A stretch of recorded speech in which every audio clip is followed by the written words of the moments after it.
세례 요한이 요단강에서 세례를 주면서 세례 받으러 오는 사람들에게 그런 말을 해요. 이 독사의 자식들아, 그러죠? 독사의.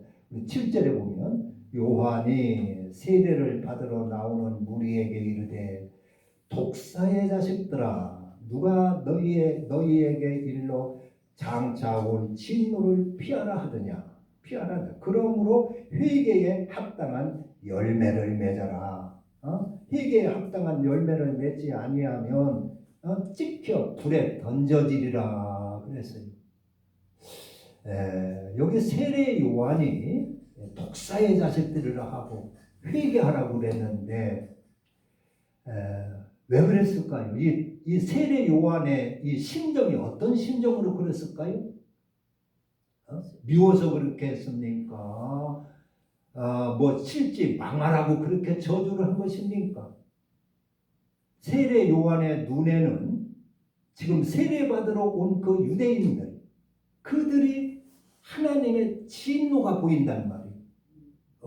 세례 요한의 눈에는 저 사람들이 지금 하나님 믿는다 하고 율법을 잘 지키고 안식일도 잘 지킨다고 하는데 세례 요한의 눈에는 그들에게 하나님의 진노가 지금 임해 있는 거예요. 하나님이 찍어버릴 도끼가 임해 있는 거예요. 그래서 이 사람들아, 회개를 해야 된다. 회개. 너희들 세례만 받으면 뭐하냐? 회개해야 된다. 지금 여기 세례 받으러 나온 사람들이 무슨 도둑놈들 아닙니다. 무슨 사기꾼들 아니에요. 예수를 잘 믿는다고 하는 유대인들입니다. 그들이 세례 요한 앞에 세례를 받으러 나온 거예요. 도둑놈이 아니고 살인범죄가 아니고 뭐 사기꾼이 아니고 하나님을 잘 믿는다고 하는 바리새인들이요, 유대인들입니다. 그런데 이를 보고 세례 요한이 세례를 주면서 이 독사의 자식들아, 회개하라. 회개에 합당한 열매를 맺어라. 그렇지 아니하면 하나님의 도끼가 너희들을 찍어버리리라. 그렇게 외치는 겁니다. 왜 그럽니까? 이 세례 요한의 눈에는 그들이 멸망이 보이는 거예요. 진노가 보이는 거예요.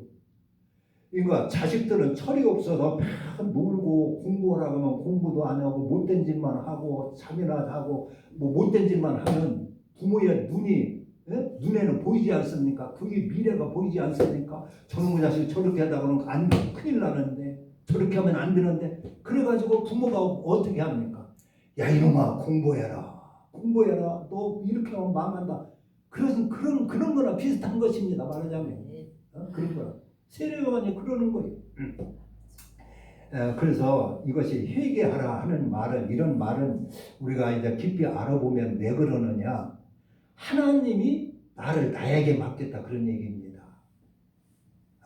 우리는 누구요? 하나님의 것이죠.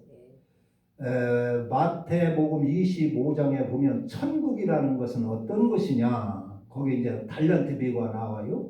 천국이라는 것은 어떤 주인이 먼 곳에 여행을 가면서 자기 하인들을 불러다 놓고 달란트를 나누어 줍니다. 어떤 사람에게는 그 재능대로 어떤 사람에게는 5달란트를 나눠 주고 어떤 사람에게는 2달란트를 주고 어떤 사람에게는 1달란트를 나누어 줬어요. 그러면서 내가 지금 먼 나라에 갔다 올 테니까 너희들 이 돈으로 잘 장사를 하고 잘 활용을 해서 활용을 하거라. 그리고 내가 갔다 올 때 결산을 하자 그랬어요. 그래서 나눠주고 주인의 돈이죠. 말하자면 주인의 돈을 하인들한테 맡겼어요. 그리고 너희 임의대로 네가 네 임의대로 이것을 잘 활용을 해보라는 거예요. 장사를 해보라는 거예요. 그러니까 5달란트 받은 사람은 그것 가지고 열심히 장사를 해서 5달란트를 남겼고 2달란트 받은 사람은 그 사람도 열심히 장사를 해서 2달란트를 남겼어요. 1달란트 받은 사람은 그것을 주인에 내가 죽으라고 뭐 늘려봤자 주인 돈인데 나한테 이익이 없는데 이거 할 게 뭐냐 해가지고 땅에다 묻어놨어요. 그리고 오랜 후에 주인이 돌아왔습니다. 주인이 돌아와서 결산을 하는 것입니다. 그때 5달란트 받은 사람은 주인한테 와서 주인이요, 내가 주인께서 주신 이 5달란트를 열심히 장사를 해서 내가 5달란트를 남겨 10달란트를 만들었습니다. 여기 있습니다 하고 내놓는 거예요. 그러니까 주인이 기뻐가지고 착하고 충성된 종아, 네가 작은 일에 충성하였으니 내가 많은 것으로 네게 갚으리라. 네 주인의 즐거움에 참여할지어다. 네 주인의 영광에 참여할지어다. 그러지요? 2달란트 받은 사람도 가지고 와서 주여, 저도 주인이 주신 2달란트로 열심히 장사를 해서 2달란트를 남겨 4달란트를 만들었나이다 하고 드렸어요. 그러니까 주인이 기뻐하며 그에게도 이 착하고 충성된 종아, 네가 작은 일에 충성하였으니 내가 많은 것으로 네게 맡기리니 네 주인의 즐거움에 참여할지어다 그럽니다. 그러나 1달란트 받은 사람은 주여, 주인은 심지 않은 데서 거두고 해치지 않은 데서 모으는 굳은 사람이라 내가 땅에 묻어두었다가 가져왔나이다 여기 있나도 그랬어요. 그러니까 주인이 노하면서 네가 나를 그렇게 굳은 사람으로 보았느냐?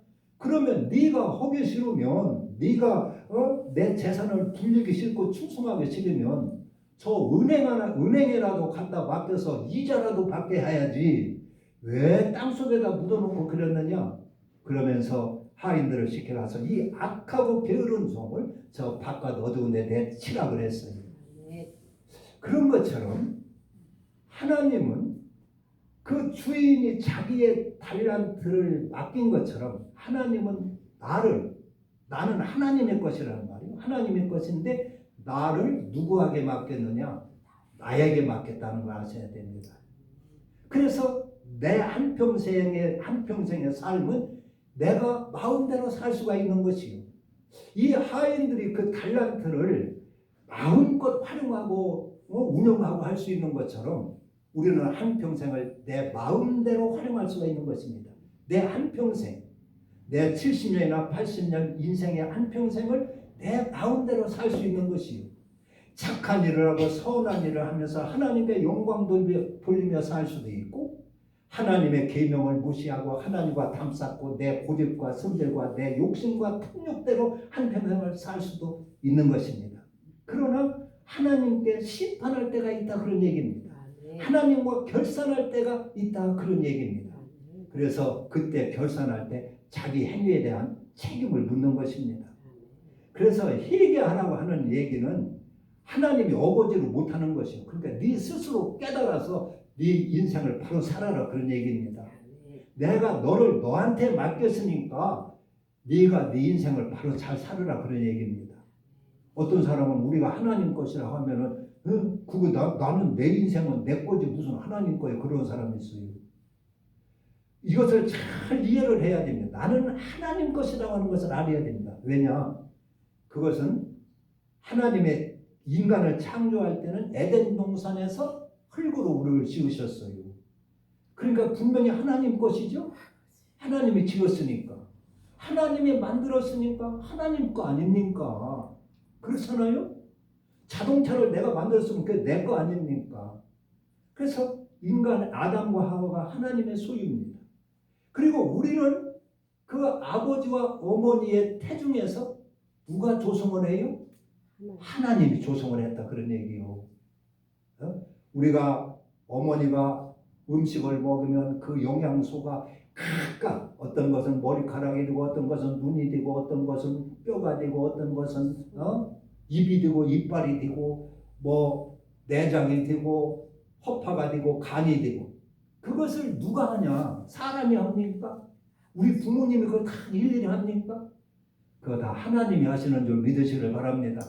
그래서 성경에는 모태에서 하나님이 나를 지으셨다고 그랬어요. 나를 조성했다 그런 얘기입니다. 그래서 우리는 하나님의 소유입니다. 이 만물도 다 하나님의 소유고 우리 사람도 하나님의 소유입니다. 그런데 하나님의 소유인데 하나님께서 하나님의 소유인 나에게 한평생 맡겼어요.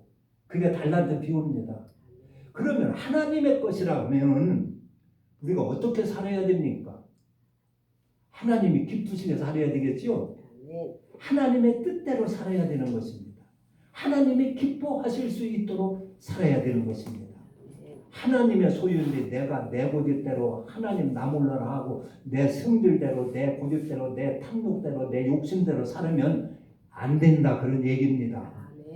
그리고 왜 회개하라고 하느냐?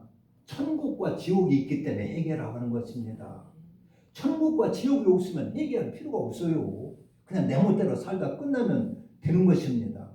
그러나 천국과 지옥이 있기 때문에 세례 요한이 지금 회개하라고 외치는 겁니다. 천국과 지옥이 있기 때문에. 그리고 하나님의 심판이 있기 때문에 회개하라고 하는 것이요. 우리가 하나님의 것이니까 일평생을 살 때 하나님을 잘 섬기며 감사하며 하나님의 뜻대로 살아야 되는 것입니다. 그러면 하나님이 함께 하시고 하나님께 영광이 되고 우리에게 생명을 주십니다. 예수님은 요한복음 8장 14절에도 보면 그랬어요. 나를 보내신 이가 나와 함께 하시도다. 나는 그가 기뻐하시는 일을 항상 함으로 하나님이 나를 혼자 두지 아니하셨느니라 그랬어요. 그러니까 예수님은 하나님이 예수님과 늘 함께 해주셨는데 왜 그랬습니까? 그것은 하나님이 기뻐하시는 일을 항상 했다 그런 얘기입니다. 그래서 하나님이 예수님을 혼자 두지 아니하고 늘 함께 하셨다 그랬어요. 우리가 하나님을 기뻐하시는 삶을 살아라 그런 얘기입니다. 그러면 하나님께서 늘 함께 해주신다 그런 얘기입니다. 우리는 그리고 마땅히 하나님의 것이기 때문에 하나님이 기뻐하시도록 살아야 되고 하나님의 뜻을 받아 살아야 되고 하는 것입니다. 그리고 천국과 지옥이 있기 때문에 그렇게 살아야 되는 것입니다. 심판이 있기 때문에 그렇게 살아야 되는 것입니다. 그래서 이제 모세도 예수님도 그렇게 일평생을 하나님의 뜻대로 하나님이 기뻐하신 대로 그렇게 살으니까 하나님께서 그를 책임지고 함께 해주시고 통행해 주시고 그리고 부활을 하시게 하신 것입니다. 생명을 주신 겁니다. 이렇게 사망에서 일으키신 것입니다. 우리는 무조건 기도하고 하나님 믿습니다 하면 우리를 일으켜 주시고 사망에서 건져 주시는 것이 아니라 우리 주님처럼 이렇게 살아야 된다 그런 얘기입니다. 그래서 모세도 하나님의 말씀을 받아 그 뜻에 순종하고 그 뜻대로 살으니까 하나님께서 모세를 나 몰라라 해요? 늘 모세와 함께하는 것입니다. 그 사지에 들어가서 애굽 그 사지 그 위험한 곳에 들어가 있어도 혼자 그렇게 갔지만 하나님께서 함께하심으로 거기서 그의 생명을 지켜주시고 10가지 기적을 일으켜 하시며 이스라엘 백성을 출애굽할 수 있도록 그렇게 쓰임 받은 줄을 믿습니다. 그래서 여기 세례 요한이 여기 누가복음 3장에서 회개하라. 이 말은 무슨 얘기냐면 본바탕을 바꾸라 그런 얘기입니다. 천국과 지옥이 있고 부활의 생명이 있고 하니까 너희들 본바탕을 바꾸라 그런 얘기입니다. 단지 누구한테 도둑질한 거 고백하라 자백하라 남이 속여먹은 거 자백하라 그런 얘기가 아니라 여기 이 사람들은 하나님을 잘 믿는 사람들이에요. 그런데 본바탕이 안 바꿔졌어요. 본바탕이 여전히 자기 고집대로 살고 여전히 자기 욕심대로 살고 여전히 돈 좋아하고 교만하고 대접받기 좋아하고 시장에서 인사받기 좋아하고 높은 자리 좋아하고 그런단 말이에요. 그 본바탕이 안 바꿔진 거예요. 세상 사람과 똑같은 거예요. 이 본바탕이 바꿔지면은 베드로처럼 또 예수님처럼 또 바울처럼 낮은 자리를 좋아하고 겸손한 자리를 좋아하고 희생의 자리가 내 자리인 걸 알고 그리고 또 나를 위해 사는 것이 아니라 복음을 위해 살고 이웃을 위해 살고 희생의 삶을 좋아하는데 여기 바리새인들 세례받으러 온 사람들은 그게 아니라 본바탕이 바꿔지질 않은 거예요. 그래서 회개하라고 하는 것입니다.